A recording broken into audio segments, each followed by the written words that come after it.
All right, so we're doing number 11, and you're finding the actual percentage of each part of this chemical composition, potassium sulfate. So the best way to do this is to write the different parts down off to the side. So you've got K2, which is the potassium, so I got two of them. I've got one sulfur, so S, and oxygen, I got four. I like to write the subscript numbers, just so that I know how many I have of each one.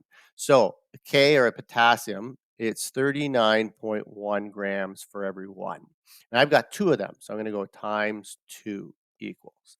Sulfur is 32.06, and I've got one of them, so I'm just going to go times 1 equals.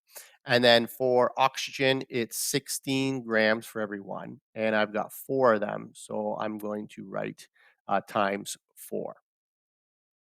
And so you're just going to multiply them all out. So 39.1 times 2 is 78.2. So basically, I have 78.2 grams of potassium. That's what I'm saying. I've got 32.06 grams of sulfur, and then I've got 16 times 4. I've got basically 64 grams of the oxygen in this composition for every mole.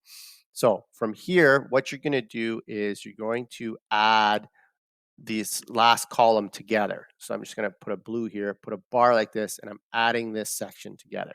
So 78.2 plus 32.06 plus 64 equals 174.26. So I basically have 174.26 grams in total.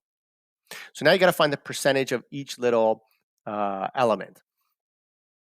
So a potassium, so I'll just put K here, and then I'll put sulfur here and oxygen here.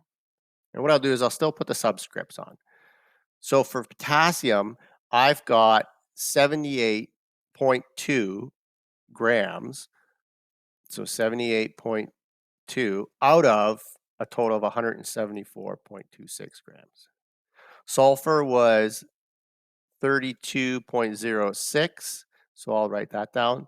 32.06 of sulfur out of 174.26.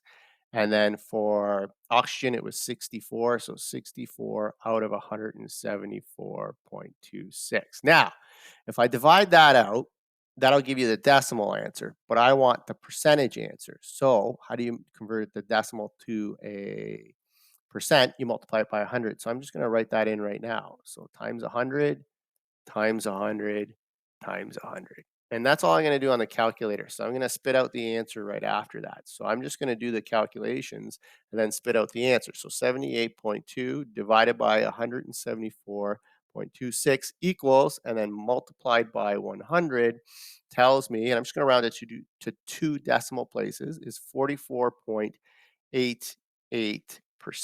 is what I got. So of potassium, that chemical composition, 44.88% is potassium. So 32.06, I'm doing the sulfur now, divided by 174.26 equals times 100 is 18. Okay, and I got 397, so that rounds to 4. So 18.4% is sulfur. And then 64 divided by 174.26 times 100, and I've got 36.73%. Now, when I add these percents up, it should add up to 100. It might not because I rounded.